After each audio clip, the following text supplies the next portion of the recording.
Good evening everybody. రోమిల్కు రాసిన పత్రిక మొదటి అధ్యాయం 29వ వచనం నుంచి 2వ అధ్యాయం 16 వరకు చదువుకుందాం. ఎంతవరకు వీలైతే అంతవరకు ధ్యానం చేద్దాం.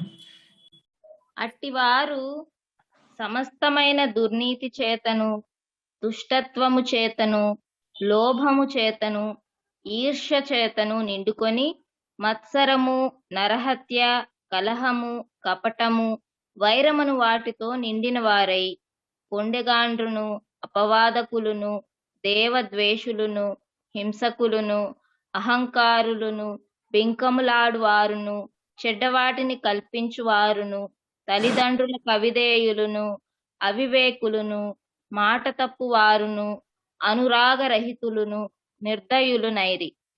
ఇట్టి కార్యములను అభ్యసించువారు మరణమునకు తగినవారు అను దేవుని న్యాయ విధిని వారు బాగుగా ఎరిగియుండియు వాటిని చేయుచున్నారు.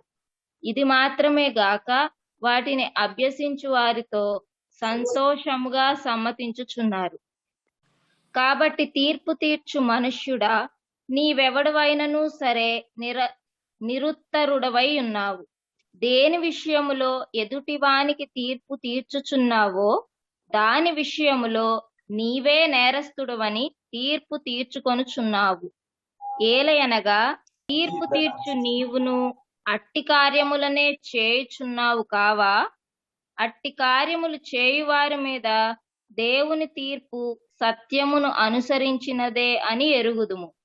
అట్టి కార్యములు చేయువారికి తీర్పు తీర్చుచు వాటినే చేయుచున్న మనుష్యుడా, నీవు దేవుని తీర్పు తప్పించుకొందువని అనుకొందువా?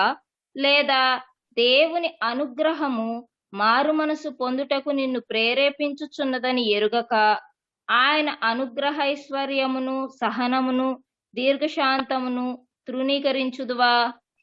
నీ కాఠిన్యమును మార్పు పొందని నీ హృదయమును అనుసరించి ఉగ్రత దినమందు అనగా దేవుని న్యాయమైన తీర్పు బయలుపరచబడు దినమందు నీకు నీవే ఉగ్రతను సమకూర్చుకొనుచున్నావు. ఆయన ప్రతివానికి వాని వాని క్రియల చొప్పున ప్రతిఫలమిచ్చును.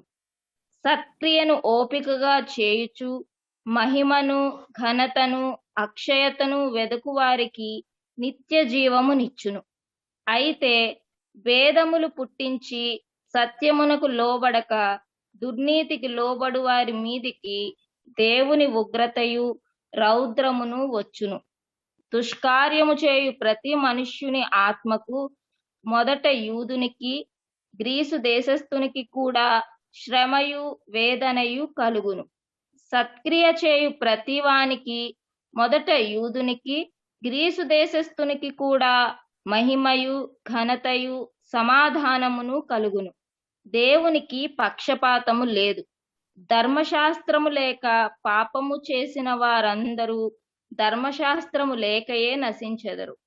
ధర్మశాస్త్రము కలిగిన వారై పాపము చేసిన వారందరూ ధర్మశాస్త్రానుసారముగా తీర్పు నొందుదురు. ధర్మశాస్త్రము వినువారు దేవుని దృష్టికి నీతిమంతులు కారు గాని ధర్మశాస్త్రమును అనుసరించి ప్రవర్తించువారే నీతిమంతులుగా ఎంచబడుదురు.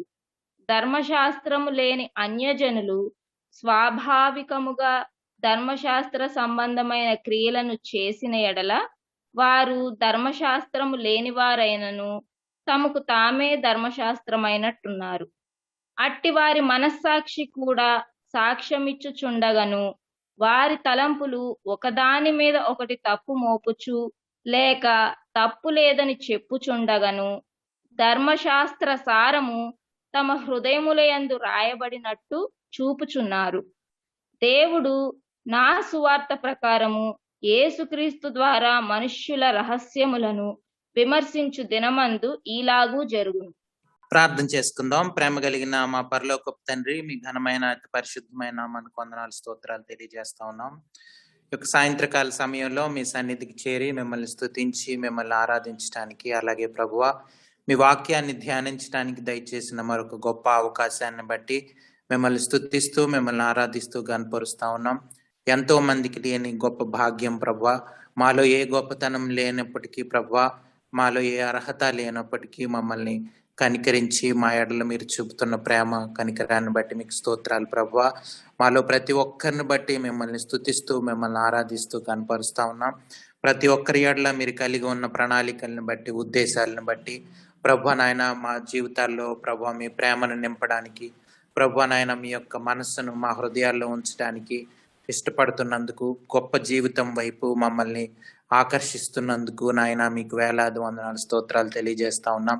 ప్రతి ఒక్కరిని జ్ఞాపకం చేసుకోండి. మా యొక్క ఆత్మీయమైనటువంటి అవసరతలు అలాగే లోకపరమైనటువంటి ప్రభు శారీరక సంబంధమైన అవసరతలు అన్నీ కూడా మీకు తెలుసు తండ్రి. అందుని బట్టి మీకు స్తోత్రాలు. మా అవసరతలు తీర్చే దేవుడవని ప్రభు నాయన ప్రభు నమ్ముతూ ప్రభు నాయన మీరే మాట్లాడమని మీరు మాట్లాడుతున్నప్పుడు విని గ్రహించి లోబడ్డానికి వాళ్ళు ప్రతి ఒక్కరికి సహాయం అనుగ్రహించమని మా యొక్క మనస్సులను హృదయాలను ప్రభు మీ వైపు త్రిప్పుకోవడానికి ఏకాగ్రతతో మీ వాక్యాన్ని ధ్యానించడానికి సహాయం దయచేయమని అంధకార శక్తులను లయపరచమని ఈ సమయాన్ని బట్టి మరొకసారి మిమ్మల్ని స్తుతిస్తూ ప్రభు నేను కూడా ప్రభు నాయన అందరితో కలిసి వాక్యాన్ని ధ్యానించడానికి నాకు దయచేసిన అవకాశాన్ని బట్టి కూడా ప్రభు మిమ్మల్ని స్తుతిస్తూ గొప్ప తరుణాలను బట్టి మీకు ప్రభు మిమ్మల్ని ఆరాధిస్తూ యేసు ప్రభు వారి అతి పరిశుద్ధమైన నామంలో ప్రార్థన అడిగి వేడుకొంచున్నాం తండ్రి.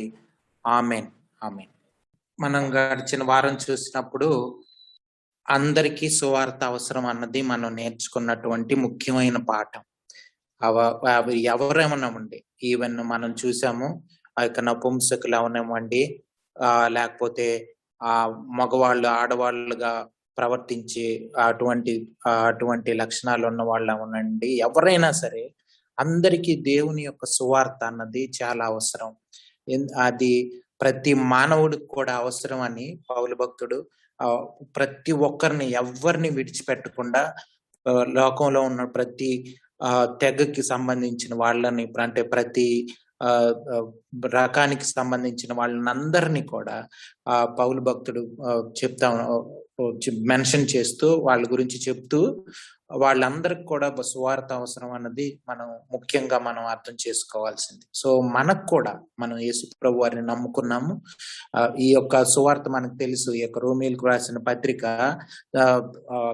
రోమాలో ఉన్నటువంటి ఆల్రెడీ యేసు ప్రభు వారిని నమ్ముకున్న పరిశుద్ధులకి ఆ సంఘాల్లో ఉన్నటువంటి వాళ్ళకి రాయబడింది. సో అందరు కూడా దేవుని యొక్క సువార్తని ఎప్పుడు కలిగి ఉండాలని, ఎప్పుడు విడుదల పొందటానికి యొక్క లోకం నుంచి శరీరం నుంచి పాపం నుంచి మనం విడుదల పొందుతూ ఉండాలని గుర్తు చేస్తా ఉన్నాడు. సో వీటిని మనం గుర్తు చేసుకుంటూ మనం ధ్యానం చేసుకుందాం. అయితే మొదటి అధ్యాయం 25వ వచనం చూస్తే మనకి అంటే దేని వలన దేవుడు ఇటువంటి భ్రష్టత్వానికి అపవిత్రతకి వాటికి తుచ్చమైన అభిలాషలకి అప్పగించేశాడు అన్నది మనం చూడొచ్చు. అది 25వ వచనంలో మనం చూసినప్పుడు, అట్టివారు దేవుని సత్యమును అసత్యమునకు మార్చి సృష్టికర్తకు ప్రతిగా సృష్టమును పూజించి సేవించిరి. యుగముల వరకు ఆయన స్తోత్రార్హుడై ఉన్నాడు. ఆమెన్ అన్నది చాలా ప్రాముఖ్యమైనటువంటిది. అంటే మనం దేవుణ్ణి తప్ప వేరే ఎవరిని, యేసు ప్రభువాన్ని తప్ప ఎవరిని కూడా ఆరాధించడానికి వీల్లేదు. దాని గురించి కూడా మనం ఆలోచించాం. దేవుడు రోషం కలిగిన దేవుడని, ఆయనకి చెందాల్సిన మహిమను, ఆయనకి చెందాల్సినటువంటి స్తోత్రాలని ఎవరితో కూడా ఆయన పంచుకోలేడు. ఆయన స్వభావం ఏంటంటే ఆయన రోషం కలిగినటువంటి దేవుడు.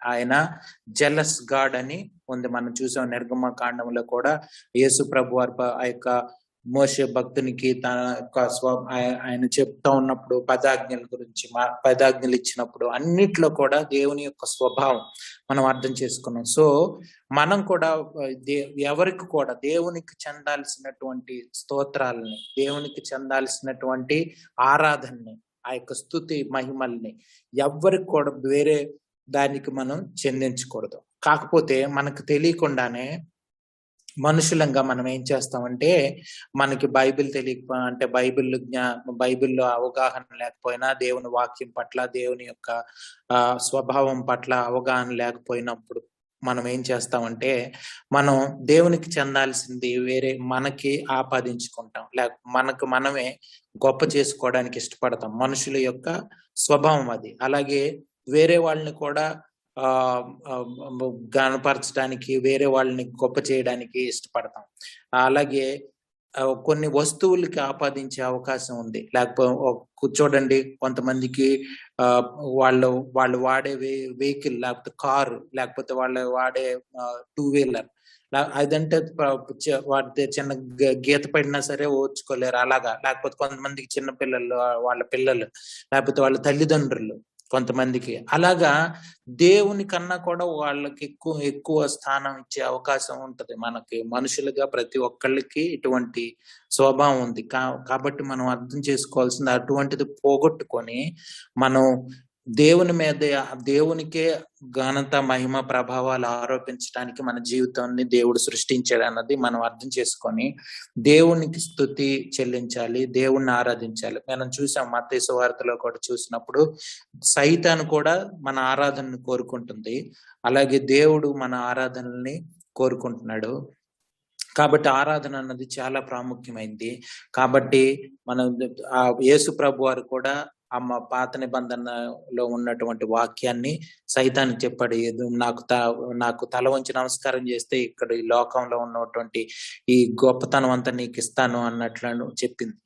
అప్పుడు యేసు ప్రభు వారు వాక్యాన్ని చూపించి, దేవుని తప్ప, నీ దేవుడైన యెహోవాను తప్ప వేరే దాన్ని పూజించకూడదు, లేదా దేవునికి మొక్కకూడదు అన్నది యేసు ప్రభు వారు కూడా చెప్పినటువంటి. అంటే మన ప్రభు కూడా అటువంటి జీవితాన్ని జీవించి చూపించారు. మనం కూడా అటువంటి జీవితాన్ని చూపించాలని మనం అర్థం చేసుకున్నాం. సో ఈ పాఠాలన్నీ మనం చాలా జాగ్రత్తగా మర్చిపోకుండా ఉండాలి. అయితే అటువంటి వారు ఎవరైతే దేవుని యొక్క సత్యాన్ని అసత్యానికి మార్చేస్తున్నారో, అలాగే సృష్టికర్తకు ప్రతిగా సృష్టాన్ని పూజిస్తున్నామో, అటువంటి వారి గురించి 29వ వచనంలో మనం చూడొచ్చు. అట్టి వారు సమస్తమైన దుర్నీతి చేతను, దుష్టత్వము చేతను, లోభం చేతను, ఈర్ష్య చేతను, ఇవన్నీ చూస్తే మీరు చూడండి, ఒక చిన్న అబ్జర్వేషన్ ప్రశ్న అడుగుతాను. 29, 30, 31 వరకు చూస్తే అక్కడ కొన్ని పాపాల లిస్ట్ ఉంది. అంటే మనం మన స్వభావానికి సంబంధించి, మన లోపల నుంచి పుట్టుకొచ్చే స్వభావం, అంటే పాపం వలన లోపల నుంచి, హృదయంలో నుంచి వచ్చేవన్నీ ఇక్కడ లిస్ట్ ఉంది. అక్కడ ఎన్ని ఉన్నాయి చెప్పగలరా మీరు మొత్తం? సో మొత్తం 21 ఉన్నాయి. సో 21 కరెక్ట్, 21 అన్నది. సో మొత్తం ఇంత లిస్ట్ ఉంది చూడండి, ఎన్ని రకరకాలైన వస్తున్నాయో మన లోపల నుంచి. అట్టివారు సమస్తమైన దుర్నీతి, దీనికి మూల కారణం మనం దేవుణ్ణి ఆరాధించకుండా వేరే వాటి వైపు మనం పెట్టడం వలన వచ్చిన పర్యవసానం అన్నమాట, కాన్సిక్వెన్సెస్ ఇవన్నీ కూడా. వాటి వలన చూడండి, దుర్నీతి, దుష్టత్వము, లోభము, ఈర్ష్యతో నిండుకొని చూడండి, ఇవన్నీ కూడా మనలో కనిపిస్తాయి. అయితే వీటన్నిటిని చూసినప్పుడు మనకేమనిపిస్తుంది చెప్పండి?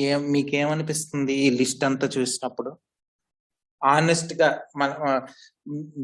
మీకేమనిపిస్తుంది? అంటే ఇంత లిస్ట్ ఉంది, ఈ లిస్ట్ అంతా చదివినప్పుడు మీకు ఏమనిపిస్తుంది చెప్పండి? మీకోసం నేను ఇంకోసారి చదువుతాను, జాగ్రత్త వింటూ ఆలోచించండి మీకేమనిపిస్తుందో. దుర్నీతి చేతను, దుష్టత్వము చేతను, లోభం చేతను, ఈర్ష్య చేతను నిండుకొని, మత్సరము, నరహత్య, కలహము, కపటము, వైరమును వాటితో నిండిన వారై, కొండెగాండ్రును, అపవాదకులను, ద్వేషులను, హింసకులను, అహంకారులను, బెంకములాడు వారును, చెడ్డవాటిని కల్పించు వారును, తల్లిదండ్రులకు అవిధేయులను, అవివేకులు, మాట తప్పువారును, అనురాగరహితులను, నిర్దయులు. చూడండి, ఈ మాటలన్నీ చదువుతున్నప్పుడు మీకేమనిపిస్తుంది? అంటే మానవ స్వభావం ఎంత భయంకరంగా ఉంటది. మానవ స్వభావం ఎంత భయంకరంగా ఉంటది. మానవులో పాపము మరి ఇన్ని మరి ఇన్ని రకాలుగా వస్తది. ఇంకొకటి చూస్తే ఇంకా ఉన్నాయి. అవేంటంటే ఈవెన్ కొత్త రకమైన పాపాలు కూడా కనిపెడతామని ఉంది. చెడ్డ వాటిని కల్పించువారు అంటే ఏంటి? లేని చెడ్డ కూడా ఇంకా తీసుకురాగలం, క్రియేట్ చేసేయగలం. సో ఇవన్నీ చూస్తున్నప్పుడు మనకేమనిపించవచ్చు, రకరకాల అభిప్రాయాలు కలిగించవచ్చు. కొంతమందికి మనకు చూసినప్పుడు అమ్మయ్య నాలో ఎక్కువ లేవు తక్కువే ఉన్నాయి అనిపించవచ్చు, కొంతమందికి ఎక్కువ ఉన్నాయి అనిపించవచ్చు, ఆ రకరకాలుగా అనిపించవచ్చు. కానీ విషయం ఏంటంటే ఇవన్నీ కూడా రిజల్ట్స్ అంతే, అంటే బయటికి వస్తున్నాయి అంతే, అవకాశాన్ని బట్టి బయటికి వస్తాయి. ఈర్ష్య అన్నది అవకాశాన్ని బట్టి బయటకు వస్తుంది. అలాగే వైరము, మత్సరము ఇవన్నీ కూడా అవకాశాన్ని బట్టి మనకి బయటకు వస్తూ ఉంటాయి. సో మనం జాగ్రత్తగా వీటి గురించి ఆలోచిస్తున్నప్పుడు మన హృదయం గురించి అర్థం చేసుకోవాలి, కరమైనది అన్నది అర్థం చేసుకోవాలి. అంతేగాని అమ్మ దేవుడి దయ వల్ల నాకు ఎక్కువ లేవు ఈ లిస్ట్ లో అనుకోవడం కాదు. అందరికీ ఎక్కువ ఉండాలని లేదు, తక్కువ ఉండాలని లేదు. కొంతమందికి వాళ్ళ పరిస్థితులను బట్టి ఎక్కువ ఉండొచ్చు, కొంతమందికి తక్కువ ఉండొచ్చు. చూడండి, డబ్బులు లేని వాళ్ళు, లేకపోతే పేదవాళ్ళు, ఆకలితో అల్లాడే వాళ్ళు, వాళ్ళకి ఆ పరిస్థితులను బట్టి, లేకపోతే వాళ్ళకున్న ఇబ్బందులను బట్టి, వాటిని బట్టి ఇంకా మనకన్నా ఈ లిస్ట్ లో ఎక్కువ వాళ్ళల్లో కనిపించవచ్చు. అలాగని వాళ్ళేమో తక్కువ వాళ్ళు కాదు, అంటే వాళ్ళేమో భయంకరమైన పాపం వాళ్ళండి, వాళ్ళు మరీ ఘోరం అండి, మనం అలా కాదండి అని అలాగ ఆలోచించుకోవడానికి లిస్ట్ ఇవ్వలేదు. ఇలాంటి లిస్టులు ఇంకా చాలా ఉన్నాయి. మనకి ఈ ఒక్క లిస్టే కాదు, బైబిల్ గ్రంథంలో చూస్తే ఎలాంటి అంటే పాపం యొక్క పర్యవసానాలు చాలా చాలా ఉన్నాయి. ఒకసారి మనం చూస్తే మనందరికి తెలిసిందే, గలతీయులకు రాసిన పత్రిక 5వ అధ్యాయం 19 నుంచి 21 వరకు చదువుతారు ఎవరైనా? గలతీయులకు రాసిన పత్రిక 5వ అధ్యాయం 19 నుంచి 21 వరకు. శరీర కార్యములు స్పష్టమై ఉన్నవి, అవేవనగా జారత్వము, అపవిత్రత, కాముకత్వము, విగ్రహారాధన, అభిచారము, ద్వేషములు, కలహము, మత్సరములు, క్రోధములు, కక్షలు, భేదములు, విమతములు, అసూయలు, మత్తతలు, అల్లరితో కూడిన ఆటపాటలు మొదలైనవి.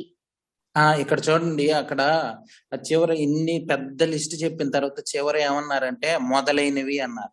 అంటే అర్థం ఏంటి? కరెక్ట్ చెప్పండి. ఇంకా చాలా ఉన్నాయి, ఇంకా చాలా ఉన్నాయి. ఇవే కాదండి అర్థం.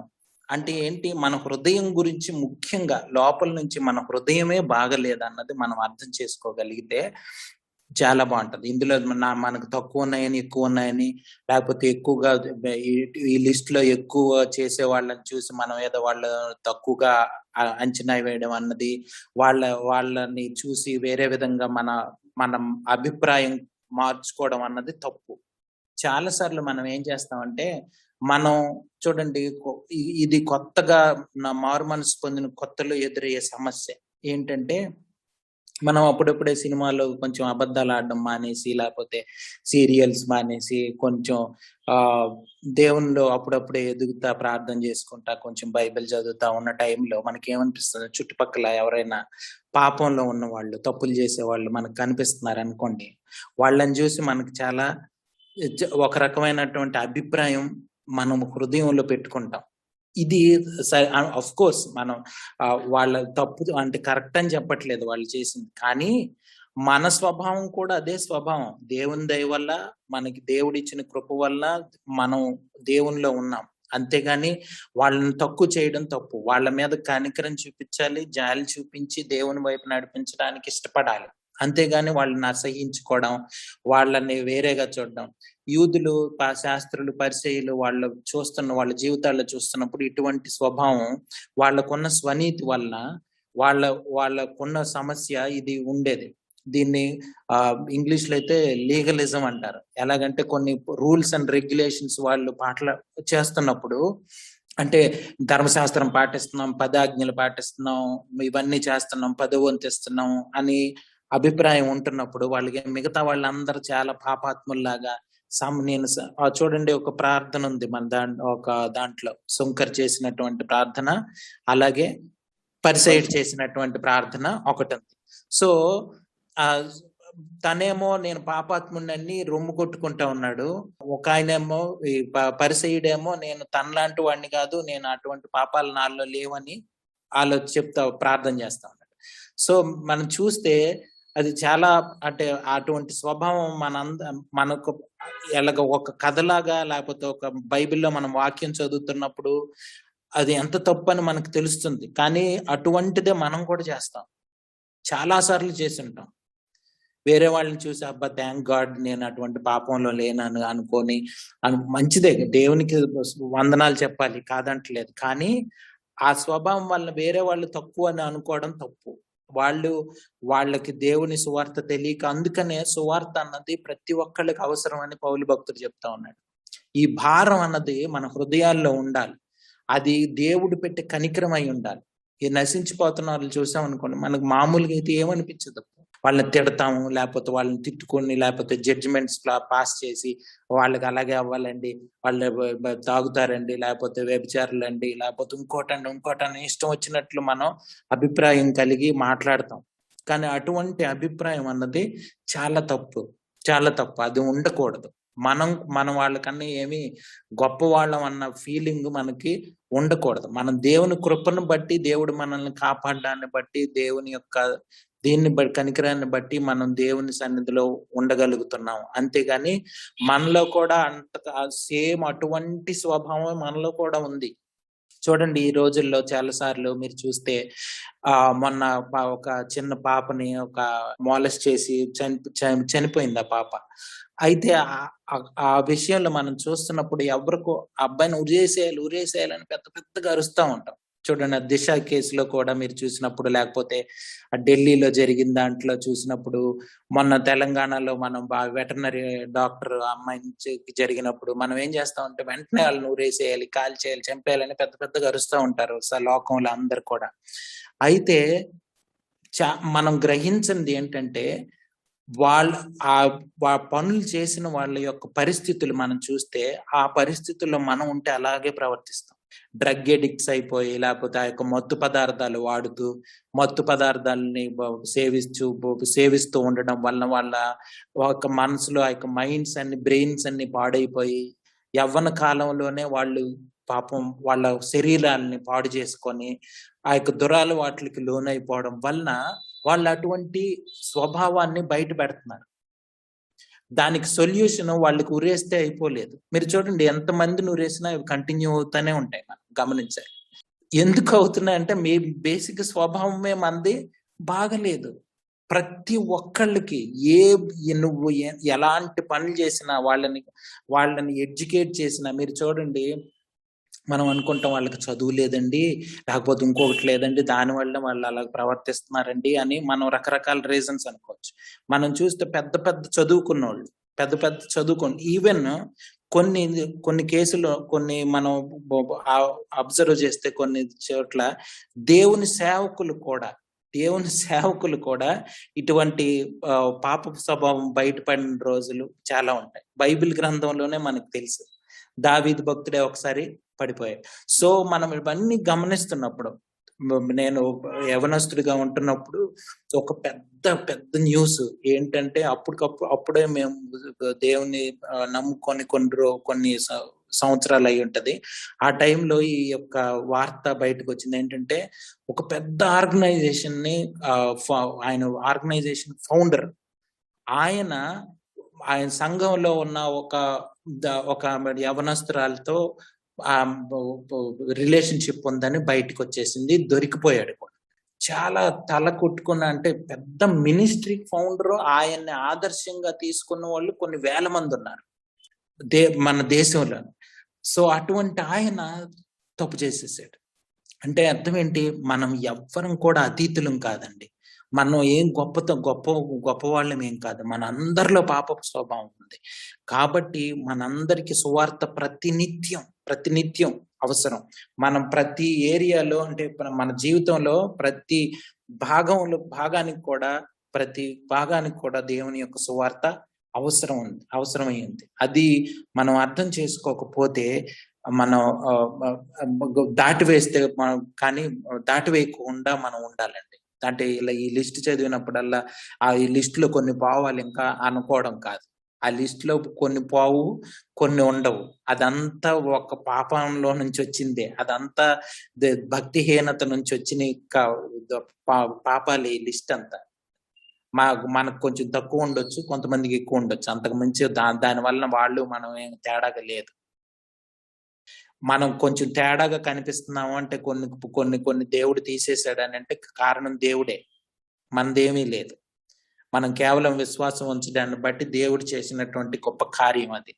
కాబట్టి వీటిని ఒక్కొక్కటి పోగొట్టుకోవాలనుకోవడం కాదు, కానీ దేవుని వైపు దృష్టి సారిస్తూ మన పాపపు స్వభావాన్ని చనిపోయిన వారంగా ఉండగలిగితేనే ఇటువంటిది అవుతుంది. మన పాపపు స్వభావానికి మనం చనిపోయామని నమ్మి ఆ విధంగా జీవించగలిగితే మనలో మనం ఇవి బయటికి రాకుండా ఉంటాయి. చనిపోయినంత వరకు ఇవి బయటకు వచ్చే అవకాశం ఏ క్షణంలోనైనా. ఈ లిస్ట్ లో ఉన్నవి మిగతా చాలా లిస్టులు ఉన్నాయి, నేను కొన్నే చదివాను. ఇంకా మనం చూస్తే కొరింథీయులకు రాసిన పత్రికలో 5వ అధ్యాయంలో ఉంది, తిమోతికి రాసిన పత్రికలో ఉంది, తీతుకు రాసిన పత్రికలో ఉన్నాయి, చాలా కొలసీలకు రాసిన పత్రికలో ఉన్నాయి. చాలా లిస్టులు ఉన్నాయి. అవన్నీ ఒక్కొక్కటి పోగొట్టుకోవడానికి కాదు, మనం పాపం విషయమై చనిపోయిన వారమని అర్థం చేసుకొని దాని ప్రకారం జీవించగలిగితేనే అవుతుంది. సో అదే ఇంకా మనం ముందుకు కొనసాగుతున్నప్పుడు అర్థం చేసుకోవాలి. ఈ లిస్ట్ లో అందరు అంటే ఒక్కొక్కటి మనం చదివి దాని గురించి అర్థం చేసుకోవాల్సిన అవసరం కూడా ఉంది. మీరు ఖాళీగా ఉంటున్నప్పుడు ఒక్కొక్కటి చదివి దాని యొక్క అర్థం ఏంటి, వాటి యొక్క అవి ఎలాగ బయటకు వస్తున్నాయి, దాని ఇదేంటని మీరు ఖాళీగా ఉంటున్నప్పుడు ఒక్కొక్కటి చూసి అర్థం చేసుకోవడానికి ప్రయత్నించేద్దాం. మనందరికి తెలుసు, తల్లిదండ్రులకు అవిధేయులు, అవివేకులు, మాట తప్పేవారు, అనురాగరహితులు, నిర్దయులు, ఇవన్నీ చాలా కూడా మనలో బయటికి కొన్ని కనిపించవచ్చు, కొన్ని కనిపించకపోవచ్చు, కానీ లోపల అయితే నిగూఢమై ఉన్నాయి అన్ని. అవకాశం వచ్చినప్పుడు బయటపడతాయి. సో అవకాశం దానికి ఇవ్వకూడదు. ఏ క్షణం కూడా మనం బ్రతికున్న వాళ్ళలాగా, మన పాపానికి మనం బ్రతికున్న వాళ్ళలాగా ప్రవర్తించకూడదు. 32వ వచనం చదువుతున్నాను చూడండి. ఇట్టి కార్యములను అభ్యసించు వారు మరణమునకు తగిన వారు అను దేవుని న్యాయ విధిని వారు బాగుగా ఎరిగి ఉండి వాటిని చేయుచున్నారు. ఇది మాత్రమే గాక వాటిని అభ్యసించి వారితో సంతోషముగా సమ్మతించుచున్నారు. ఇక్కడ 2 రకాల ప్రజలు ఉన్నారు. ఒకళ్ళు ఏంటంటే చేసేవాళ్ళు, ఒకళ్ళేమో చేసిన వాళ్ళని ఎంకరేజ్ చేసేవాళ్ళు, చేసిన వాళ్ళని ప్రోత్సహించేవాళ్ళు. వాళ్ళు చేస్తున్నా సరే తప్పు అని గద్దించకుండా, అది తప్పు అని చెప్పకుండా ఉండడం కూడా పాపమే. మనకు తెలియదు అది పాపం అని. వేరే వాళ్ళతో అంటే మనం ఇటువంటి తప్పుడు స్వభావాలని మనం ఎంకరేజ్ చేయకూడదు క్రైస్తవులుగా. మనం అది ముఖ్యంగా మనం గమనించుకోవాలి. అయితే ఇక్కడ ఒక మాట ఉంది, ఇట్టి కార్యములు అభ్యసించి వారు మరణమునకు తగిన వారు అని. చూడండి, ఈ కార్యాలను కొన్నైనా ఉన్నాయి కదా మనలో. అంటే మనం దేనికి తగిన వాళ్ళం?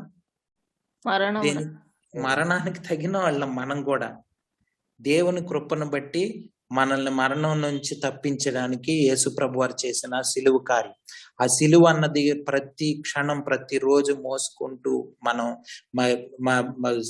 దేవుని చెంతకు ప్రయాణం చేసుకొని పోకపోతే, అంటే శ్రమలు సహించడానికి మనల్ని మనం తగ్గించుకొని మనల్ని మనం ఉపేక్షించుకోకపోతే ఎప్పుడైనా సరే ఈ పాపపు స్వభావం మనలో నుంచి బయటపడే అవకాశం ఉంది. చూడండి, ఎవరైనా పాపం చేశారనుకోండి, మనం అసలు ఇంకా పెద్ద వార్త అయిపోయి ఒక వారం రోజులు అదే గాసిప్ నడుస్తూ ఉంటాయి, అదే ముచ్చట్లు నడుస్తూ ఉంటాయి మన సంఘాల్లో కానీ, అక్కడ అదంట ఇదంట అలాగైందంట ఇలాగైందంట అని. వాళ్ళని చూసి మనం ఊరక అంటే ఇదిక పొందడం కాదు, కానీ వాళ్ళని చూసి ఒక రకమైనటువంటి ఆనందం పొందడం తప్పు. వాళ్ళని చూసి జాలిపడి మనలో కూడా అటువంటి స్వభావం ఉంది, దేవుని దరి వల్ల బయటికి రావట్లేదని అర్థం చేసుకోవాలి. ఒకవేళ ఇంకా మన స్వభావం ఉంటే మనం ఇంకా బ్రతికున్న కొన్ని ఈ ఏరియాస్ లో ఇంకా మనం పాపం విషయమే బ్రతికే ఉన్నామని అర్థం చేసుకోవాలి. అవి మనల్ని మరణం వైపు నడిపిస్తాయని అర్థం చేసుకోవాలి. సో మరణం వైపు మనం ఉండకూడదంటే మనం దేవుని పాపం విషయమై చనిపోయి దేవుని విషయమై జీవించి ఉండాలి.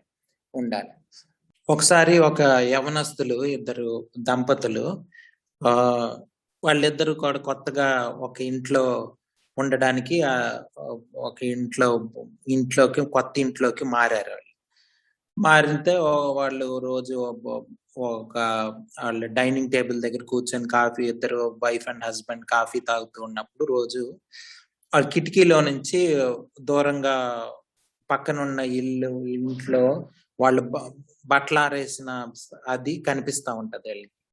అయితే వీళ్ళు వెళ్ళిన కొత్తలో చూస్తున్నప్పుడు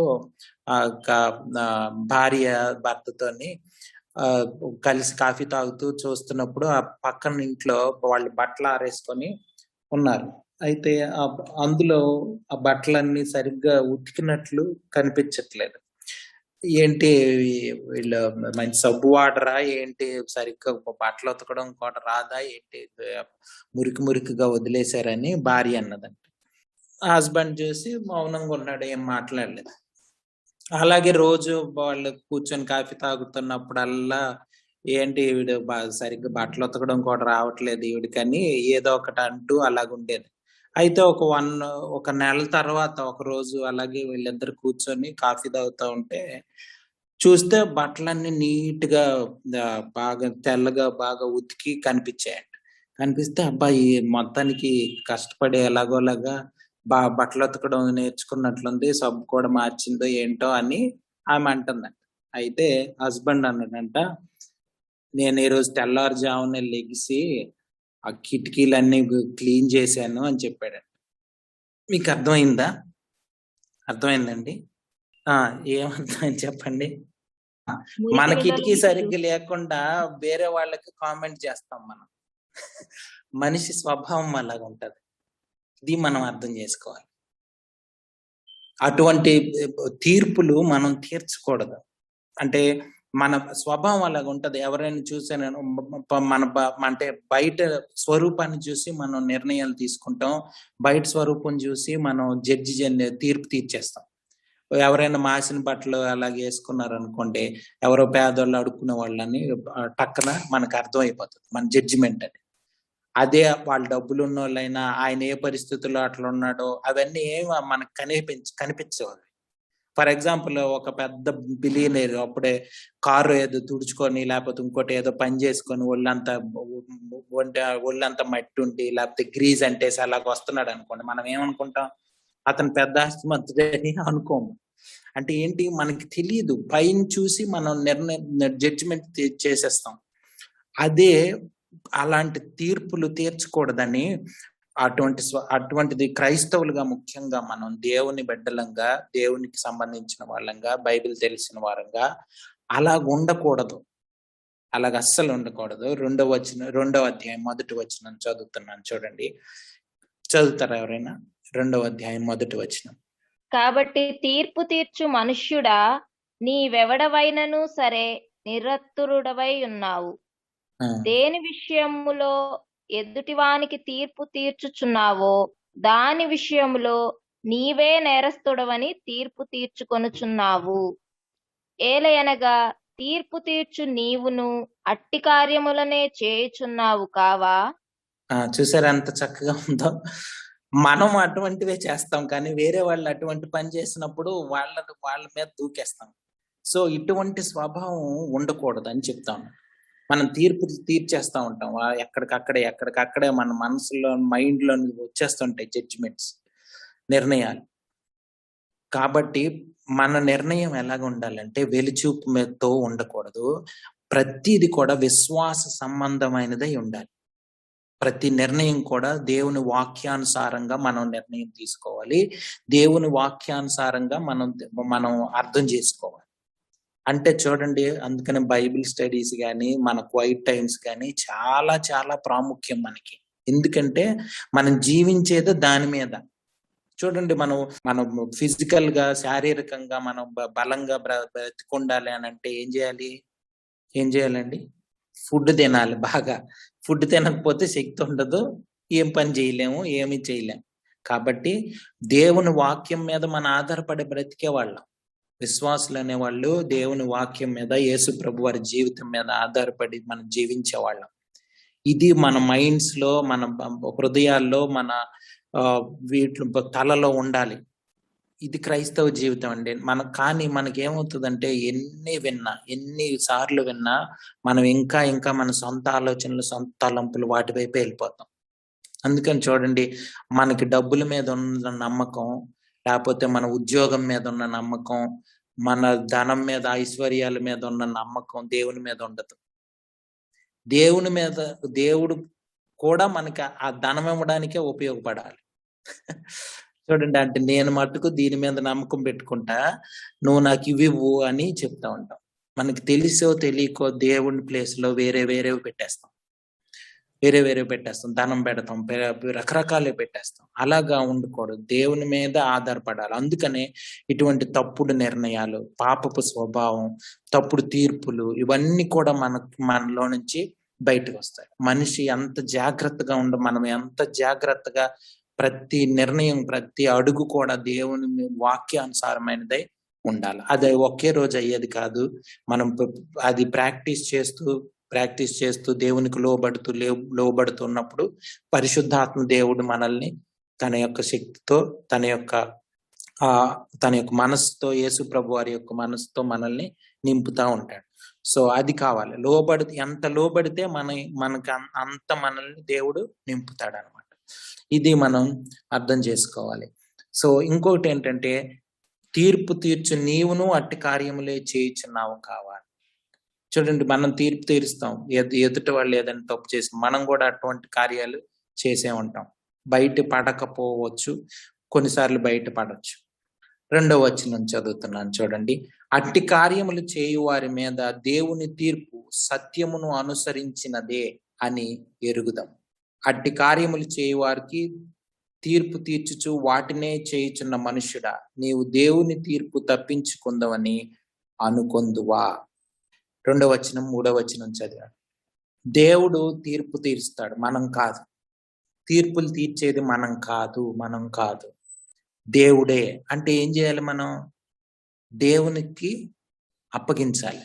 ఏ పనైనా సరే ఈ స్వభావం కానీ మనలో ఉంటే మనకు అసలు ఇళ్లల్లో కానీ, వైఫ్ అండ్ హస్బెండ్ మధ్య కానీ, తల్లిదండ్రులకి పిల్లలకు కానీ, ఏమండి ఇన్లాస్ మధ్య కానీ ఏ సమస్యలు ఉండవు, ఏ మిస్అండర్స్టాండింగ్స్ ఉండవు. నిజంగా ఇటువంటి స్వభావం కానీ మనం ఇటువంటి బిహేవియర్ మనం అలవాటు చేసుకుంటే, ప్రతి దేవుని మీద ఆధారపడుతూ జీవించగలిగితే, అటువంటి అంటే ఏ గొడవలు లేకుండా మనం దేవుని మీద ఆధారపడుతూ వెళ్ళే అవకాశం ఉంటది.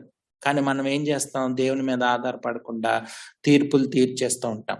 దేవుని తీర్పు ఉందని అసలు మనకి గుర్తే ఉండదు.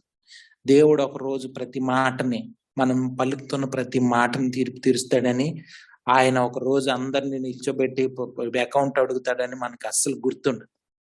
అది గుర్తుంచుకోవాలని చెప్తా ఉన్నాడు. అది మనం అర్థం చేసుకోవాలండి. తీర్పు మనం ఎందుకు తీర్చకూడదు? దేవునికి ఎందుకు వదిలిపెట్టాలండి? అనిపిస్తుంది మన పాప స్వభావం గుర్తుండదు. మనం చూడండి, చాలా సార్లు మాట్లాడుతున్నప్పుడు నేను ఏం తప్పు చేశానని చాలా వాదించి అట్లా చేస్తాం. మనలో ఉన్న తప్పును గ్రహించాం. మెయిన్ ప్రాబ్లం అది.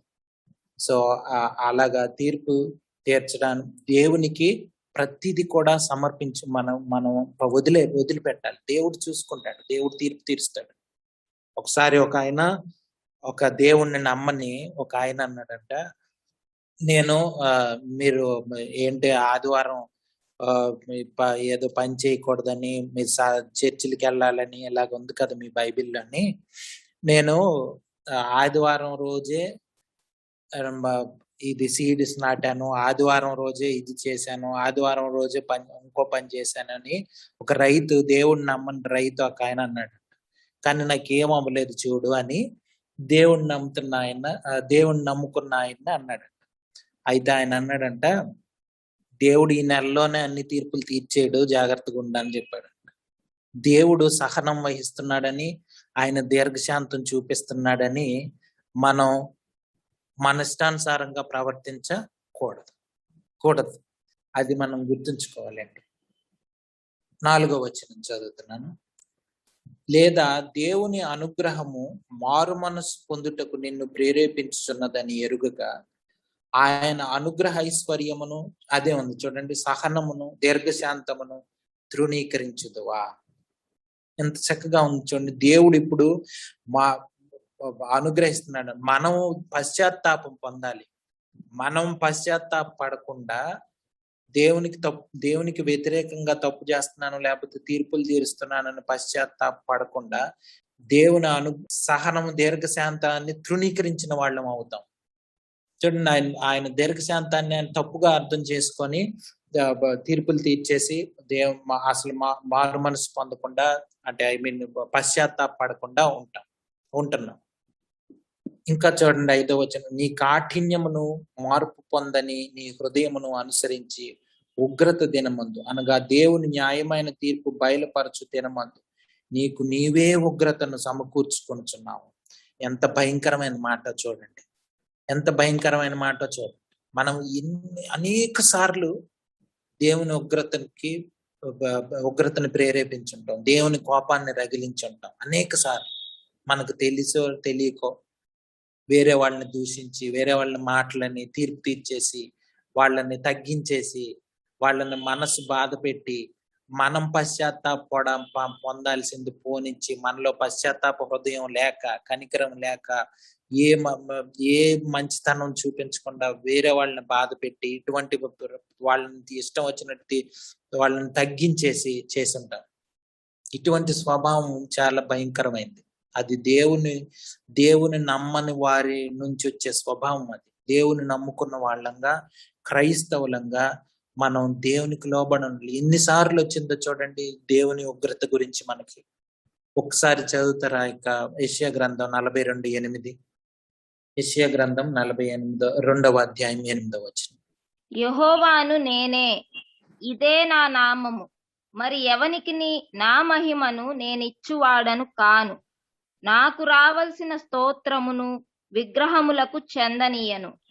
ఇదండి మన దేవునికి చెందాల్సింది మనం వేరే వాటికి ఆపాదించడం వలన జరిగినటువంటి జరగబోయే పర్యవసానాలు ఇవన్నీ మన జీవితాల్లో ఎప్పుడో ఒకటప్పుడు మనం చూసే ఉంటాం. కాబట్టి దేవుడు మనకి సాయంత్రకాల సమయంలో మనందరికీ చెప్తుంది ఏంటంటే, వాటన్నిటి గురించి దేవుని సన్నిధిలో మారు మనసు పొందాల్సిన అవసరం, అంటే పశ్చాత్తాపంతో మన మనసు మార్చుకోవాల్సిన అవసరం ఉందండి. లేదని నేను మారు మనసు పొందానంటే దాని గురించి నేను చెప్పట్లేదు. ఎప్పుడో మనం దేవుణ్ణి నమ్ముకున్న, బాప్తిస్మం తీసుకున్న రోజు, లేకపోతే ఆ యొక్క మారు మనసు పొందిన రోజు గురించి నేను మాట్లాడట్లేదు. కానీ దేవునికి వ్యతిరేకమైన స్వభావాన్ని అనేక సార్లు మనం ప్రదర్శించుంటాం. అనేక మందిని మన మాటలతో ఇబ్బంది పెట్టుంటాం. నేను పెట్టలేదండి, నాకే బోల్డ్ మంది పెట్టారండి అనుకుంటే అది తప్పు అండి. మనం చాలా సార్లు చేసి ఉంటాం అలాగా. వ్యక్తిగతంగా ఎవరికి వాళ్లే పరిశీలించుకోవాలి. ఒకవేళ నిజమై ఉండొచ్చు, మనల్ని ఎక్కువ మంది బాధ పెట్టి ఉండొచ్చు, కానీ మనం కూడా బాధ పెట్టి ఉంటాం చాలా సార్లు. కానీ మనకు అది గుర్తుండదు. మనిషి స్వభావం ఎలాగుంటదంటే, ఎవరైనా మనల్ని బాధ పెడితే అది బాగా గుర్తుంటది, మనం ఎవరినైనా బాధ పెడితే అసలు గుర్తే ఉండదు. అలా ఉండదు. వేరే వాళ్ళని తీర్పు తీర్చకూడదు, జడ్జి చేయకూడదు, లేకపోతే వేరే వాళ్ళు ఒక తారతమ్యం చూపించకూడదు. దేవుడు అలా తారతమ్యాలు చూపించే స్వభావం దేవుని స్వభావం కాదు. మనల్ని రక్షించుకున్నది అటువంటి స్వభావం నుంచి మనల్ని బయట పెట్టడానికి. మీరు చూడండి, కొంతమంది డబ్బులున్న వాళ్ళు వస్తే వాళ్ళని వేరేగా చూస్తాం, లేకపోతే ఎవరైనా కారులో నుంచి దిగితే వాళ్ళకి వేరే రెస్పెక్ట్ ఇస్తాం. ఎవరైనా సైకిల్ మీద వచ్చారనుకోండి, వాళ్ళకి ఎక్కువ రెస్పెక్ట్ ఇవ్వం, పట్టించుకోం. ఎవరైనా నడుచుకుంటూ వచ్చారనుకో పట్టించుకోం. పెద్ద పెద్ద కారుల్లో దిగితే మనం వాళ్ళ బైగరు సార్ అదేని మన భాష, మన బాడీ లాంగ్వేజ్ అంతా మారిపోతుంది. గౌరవం ఇవ్వకూడదు, రెస్పెక్ట్ ఇవ్వకూడదు అని చెప్పట్లేదు, కానీ తారతమ్యాలు చూపించకూడదు. దేవునికి అటువంటి పక్షపాతం లేదు. మన దేవునికి అటువంటి పక్షపాతం లేదు. వాళ్ళు మా సమరీలని, వాళ్ళు సుంకర్లని దేవుడు ఏమి పక్షపాతం చూపించలేదు. అందుకని చూడండి, యేసు ప్రభు వారు వచ్చినప్పుడు సుంకర్లు మారు మనసు పొందారు, సమరీయులు మారు మనసు పొందారు. కానీ దేవునిలో ఉన్నాం అనుకుంటున్న వాళ్ళు ఈ లిస్ట్ అంతా చదివి మాలో 1-2 ఉన్నాయండి, మిగతా అన్ని బాగానే ఉన్నాయి, ఆ లిస్ట్ లో 1-2 మార్చుకుంటే అయిపోతుంది అనుకున్న వాళ్ళు అసలు దేవుని కాళ్ళకి సంబంధమే లేదు. అంత భయంకరం. అసలు యేసు ప్రభు అని సిలువకు అప్పగించిందే వాళ్ళు. అంటే చూడండి, అంత శత్రుత్వము కలిగినటువంటి మనస్సు, దేవునికి వ్యతిరేకమైనటువంటి మనస్సు మనలో ఉంది. అది దేవుణ్ణి అసహించుకున్నట్లే అర్థం. అది మనం చూద్దాం. రోమిల్కు రాసిన పత్రికలోనే, రోమిల్కు రాసిన పత్రిక 8:7. ఏలయనగా శరీరానుసారమైన మనస్సు దేవునికి విరోధమై ఉన్నది, అది దేవుని ధర్మశాస్త్రమునకు లోబడదు, ఏ మాత్రము లోబడనేరదు. చూడండి, ఇది మన స్వభావం. శరీరానుసారమైన మనస్సు దేవునికి శత్రుత్వం లాగా ఉంది. అది అంత భయంకరమైంది మనలోనుంది, మనందరిలో ఉంది. అది గమనించుకోవాలి. యోహాను సువార్త 14వ అధ్యాయం 15వ వచనం చదువుతారా? యోహాను సువార్త 14వ అధ్యాయం 15వ వచనం. మీరు నన్ను ప్రేమించిన ఎడల నా ఆజ్ఞలను గైకొందురు. సో నిజంగా మనం ప్రేమిస్తే దేవుని మాటలకు లోబడతాం. మనసు మనం సహజ సిద్ధమైన మనసు ఎలాగుందంటే, మన శరీరానుసారమైనది ఎలాగుందంటే దేవునికి వ్యతిరేకంగా ఉంది. అంటే ఏంటి? ప్రతి నిత్యం కూడా దేవుని చిత్తానుసారమైన, దేవుని చిత్తానికి లోబడుతూ మనం జీవించాల్సిన అవసరం ఉందండి. సో ఈ మాటలన్నీ మనం గుర్తుంచుకుందాం. దేవుడు ఎవరిని భ్రష్టత్వానికి అప్పగిస్తాడన్నది మనం తీర్పు తీర్చలేము. ఎవరిని భ్రష్టత్వానికి అప్పగిస్తాడు, ఎవరిని చేస్తాడనేది మనకు తెలియదు. అది కూడా మనం తీర్పు తీర్చకూడదు. ఎవరైనా దేవుణ్ణి అసహించుకున్నప్పుడు, దేవుణ్ణి ద్వేషిస్తున్నప్పుడు వెంటనే మనం వీళ్ళని భ్రష్టత్వానికి అప్పగిస్తాడని అనుకోకూడదు. దేవుని మనస్సు ఎవరికి తెలియదు, దేవుని యొక్క అది మనకు తెలియదు. దేవునికి వదిలిపెట్టడమే మనం చేయాల్సినటువంటిది. ఇది ఒకసారి కొరింథీయులకు రాసిన మొదటి పత్రిక 2వ అధ్యాయం 16వ వచనం చదువుతారా? ప్రభువు మనస్సును ఎరిగి ఆయనకు బోధింపగలవాడెవడు? మనమైతే క్రీస్తు మనస్సు కలిగిన వారం. చూడండి, దేవునికి మనం బోధించలేము. దేవుడు సర్వశక్తిమంతుడు, ఆయన దీర్ఘశాంతం కలిగిన వాడు. ఆయన సమయంలో ఆయన తీర్పు తీరుస్తాడు, ఆయన నడిపిస్తున్నాడు. ఆయన సృష్టికర్త, ఆయన చేతిలో అంతా ఉంది. మనం ఆయనకి తీర్పు చెప్పలేము, ఆయనకి బోధించలేము మనం ఏమి కూడా. ఇది గుర్తుంచుకొని ప్రతి విషయాన్ని దేవునికి సమర్పించడం అన్నది, దేవునికి వదిలిపెట్టడం అన్నది మనం నేర్చుకోవాల్సిందండి జీవితంలో. మనం ఎంత పెద్దవాళ్ళమైనా, ఎంత చిన్నవాళ్ళమైనా, మనలో ఎప్పుడో ఒకసారి మనలో పాపపు స్వభావం మన దేవునికి, అంటే మనం ఎంత చనిపోకపోతే అంత ఎక్కువగా పాపపు స్వభావం బయటకు వచ్చే అవకాశం ఉంది. అది మనం ఎవరం అవ్వచ్చు, ఎంత వయసు వాళ్ళం అవ్వచ్చు, చిన్నపిల్లలు అవ్వచ్చు, ఎవరైనా సరే దేవునికి లోబడి, దేవునికి వాక్యానికి లోబడి, దేవుని మాటను గౌరవిస్తూ, భక్తి కలిగి, భయంతో దేవుని సన్నిధిలో ఉండాల్సిన అవసరం ఉంది. ఇది క్రైస్తవ జీవితం అంటే. మీకేమన్నా అనుమానాలు ఉంటే అడగచ్చు, డౌట్స్ ఉంటే అడగచ్చు.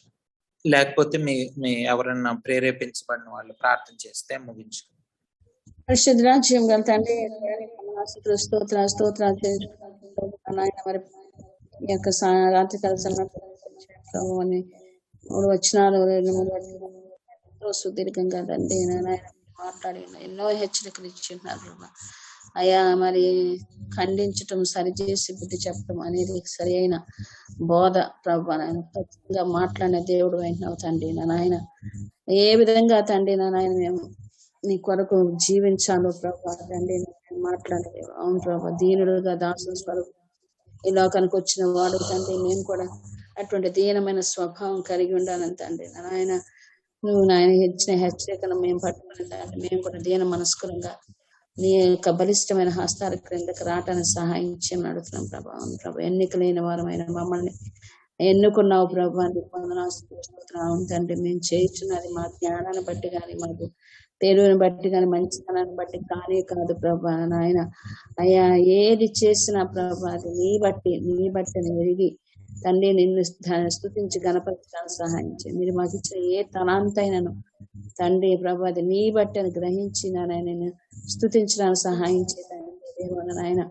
అయ్యా తండ్రి దేవా, మరి నీ యొక్క పనిలో వాడబడుతుంటున్నప్పుడు తండ్రి నాయన, అది మీరిచ్చిందని ప్రభు నాయన, మీరిచ్చిన తండ్రి ధన్యతను ఎరిగి తండ్రి దేవాన్ని విస్తుతించడానికి సహాయం చేయమని అడుగుతున్నాం తండ్రి నాయన. అస్వస్థత బుద్ధి తండ్రి మేము కలిగి ఉంటాను సహాయం చేయాలి. సోబర్ మైండ్, సౌండ్ మైండ్ మేము కలిగి ఉండటానికి సహాయం చేయమని అడుగుతున్నాం తండ్రి. కృప చూపించేస్తే అవును ప్రభా తండ్రి నాయన. అనేకమైన రకరకాలైన బోధలు తండ్రి ఇది వస్తుండగా తండ్రి నాయన సరి అయిన బోధ ఏదో తండ్రి నాయన గ్రహించుకోవటానికి సహాయం చేతండి. అవును ప్రభా తండ్రి నీ సహవాసం ఎంతో అవసరం ప్రభా నాయన. అర్థం కాదు ప్రభా కొన్నిసార్లు తండ్రి వాక్యం చదువుతుంటే తండ్రి దేవా ఈ విధంగా నాయన సరి అయిన తండ్రి వర్తమానం తండ్రి సరైన మాటలు ప్రభా మేము గ్రహించుకోవాలంటే మాకు సహవాసం అవసరం తండ్రి, నీ సన్నిధి అవసరం ప్రభా. కృప చూపించమని అడుగుతున్నాం తండ్రి. ప్రతి బిడ్డను మాట్లాడే దేవుడు కాబట్టి మాట్లాడిన ప్రతి మాటను పట్టుకుని ఈ విశ్వాస యాత్రలో ప్రభా నాయన నమ్మదగిన విధంగా తండ్రి నీ సన్నిధిలో ప్రభా కనపడుతూ నాయన మా యాత్రను సాగించుకోవటానికి సహాయం చేయమని అనుకుంటున్నాం తండ్రి. అయ్యా మరి నాయన మరి యవన బిడ్డ రవి నేను జ్ఞాపకం చేసుకుని వాడుకుంటున్న రీతిని బట్టి వందనాలు స్తోత్రాలు. ఇంకా నాయన బిడ్డను వాడుకోండి ప్రభా తండ్రి. తన కుటుంబాన్ని మీ చేతులకు అప్పగించుకుంటున్నాను నాయన. మరి జూమ్ లో వచ్చిన ప్రతి బిడ్డను మీ చేతులకు అప్పగించి రాత్రి క్షేమం మాకు దైత్యం అడుకుంటూ కొద్ది ప్రార్థన యేసుక్రీస్తు వారికి శ్రేష్టమైన నామమున అడిగి వేడుకుంటున్నాం తండ్రి. ఆమేన్. ఆమేన్. ఆమేన్. ఆమేన్.